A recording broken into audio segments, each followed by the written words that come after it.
Golmaal Oaken Gopal Yadav Lakshman और लक्ष्मण 2 और lucky Ooty के अनाथालय में अनाथ हैं, जिसका प्रबंधन व्यवसायी जया जमुना दास करते हैं। गोपाल भूतों से डरता है, लकी गूंगा है, लक्ष्मण तुतलाता है। वह स्थानीय लाइब्रेरियन अन्ना की भूत की आत्माओं को देखने की क्षमता के बारे में जानता है। लड़कों को एक रात अनाथालय में बाहर बच्ची मिलती है और वे उसे अपने साथ ले जाते हैं। उसका नाम खुशी रखते हैं और उसकी देखभाल करते हैं। एक दिन जब माधव शरारत करता है, डरपोक गोपाल को जमुना दास के दोस्त प्यारे कर्नल चौहान के खाली बंगले में डराता है तो लड़कों के बीच लड़ाई हो जाती है। गोपाल को सजा मिलती है, जो गोपाल और लक्ष्मण को अनाथालय छोड़ने के लिए प्रेरित करता है। और जल्द ही लक और लक्ष्मण भी ऐसा करते हैं। खुशी के बाद कर्नल चौहान और उनकी पत्नी गोद लिया। कुछ सालों बाद गोपाल और लक्ष्मण बबली भाई के लिए काम करते हैं और माधव जमुना दास की मृत्यु के बारे में जानने के बाद समूह फिर से एकजुट हो जाता है। जमुना दास की स्मारक सेवा के लिए 25 साल बाद अनाथालय में लौटते हुए कर्नल चौहान से मिलते हैं, जो अंधे हो गए हैं। और अनाथालय में एक और अनाथ अन्ना और पप्पी फिर से मिलती है, जिससे कि बंगले की देखभाल करने वाली दामिनी समझते हैं और खुशी के मृत्यु के बारे में सीखते हैं कि स्मारक सेवा के दौरान व्यवसायी बासु रेड्डी ने खुलासा किया कि अनाथालय को ध्वस्त कर दिया जाएगा और अपनी खुद की इमारत बनाने की योजना के बारे में कहा और ले जाएगा। अन्ना और कर्नल चौहान 2 कमरे किराए पर देने का फैसला करते हैं, जो बासु को परेशान करता है, जो बंगला खाली करवाना चाहता है। जब समूह अनाथालय छोड़ देता है और घर लौटता है तो प्रस्थान के दौरान एक भूत लक्ष्मण को बस में कर लेता है और उस रात बाद में नाना पाटेकर की आवाज़ में बोलता है, यह कहते हुए कि जमुना दास और खुशी की मौत हत्या थी। उससे गोपाल डर जाता है और भूत के चले जाने के बाद गोपाल और लक्ष्मण अन्ना को बुलाते हैं, जो झूठ बोलता है कि भूत अभी भी उनके घर में है और लक्ष्मण को कर्नल चौहान के घर जाने का सुझाव देते हैं।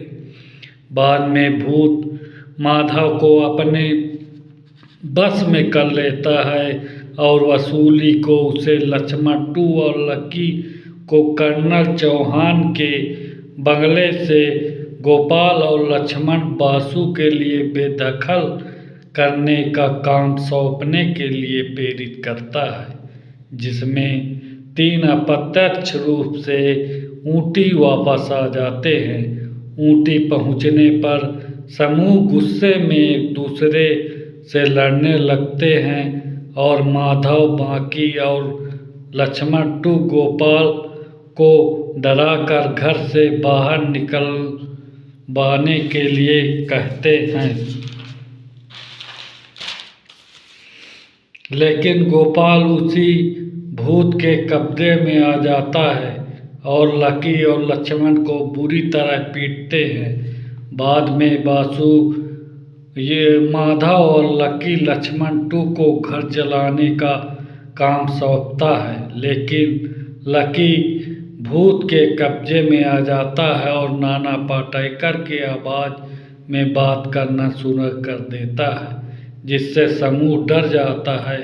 फिर दोनों समूह को जाने का फैसला करता है, लेकिन अन्ना और दामिनी उन्हें जन्मदिन के जश्न के रोकने के लिए मना लेते हैं और समूह सुलझ कर लेता है। चारों को पता चलता है कि गोपाल दामिनी से प्यार करने लगा और उसे अपने भावनाओं को काबूल करने के लिए मजबूर करते हैं।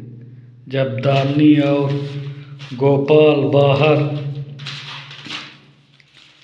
बैठकर एक दूसरे से बात कर रहे होते हैं तो पप्पी आता है और कल के जन्मदिन के की तस्वीर दिखाता है। हालांकि समूह को पता चलता है कि दामिनी उन तस्वीरों को नहीं दिख रही है।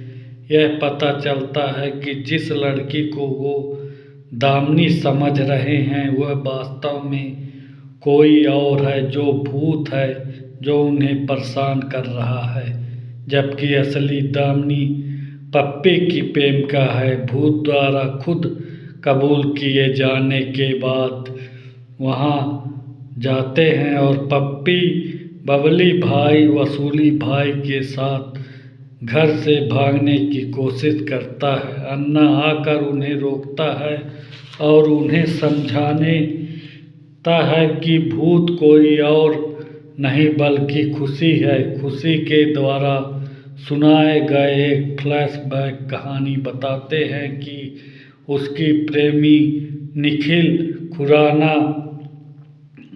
युवा व्यवसायी और जमुना दास का भतीजा जो बासु के साथ काम कर रहा है, अनाथालय को प्राप्त करने, उसे ध्वस्त करने और मनोरंजन पार्क बनाने की योजना बना रहा था। जब जमुना दास को पता चलता है कि उसने असहमति जताई है तो दोनों के बीच लड़ाई शुरू हुई, जिसके कारण निखिल ने गुस्से में आकर उसे मार डाला।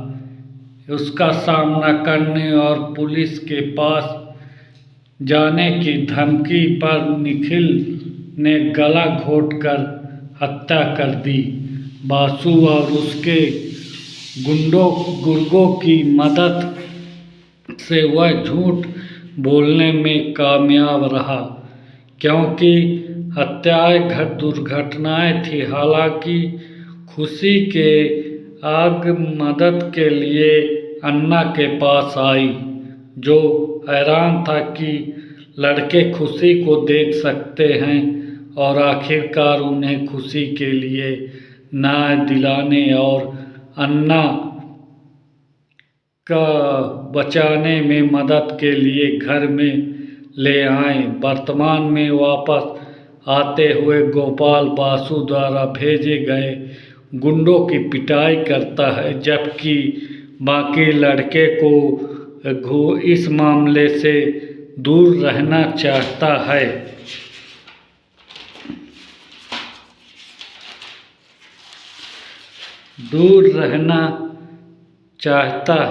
लेकिन भावनात्मक रूप से राजी हो जाते हैं। वे गुंडों को पीछे करना बंद करने के लिए कहते हैं और बाद में बासु को डराकर सच कबूल कर पाने में लगभग कामयाब हो जाते हैं। लेकिन निखिल उनके आने से पहले ही आ जाता है और बताता है कि उसे दोषी साबित करने के लिए कोई सबूत नहीं है। इससे लड़ाई होती है, जिसके दौरान खुशी हमला करती है, लगभग निखिल को मार देते हैं, लेकिन अन्ना उन्हें शांत कर देता है। बासु निखिल को कबूल करने के लिए मना लेता है और अनाथालय को बचाने के बाद खुशी की आत्मा लड़कों और अन्ना को अलविदा कहती है और स्वर्ग चली जाती है। गोलमाल अगेन।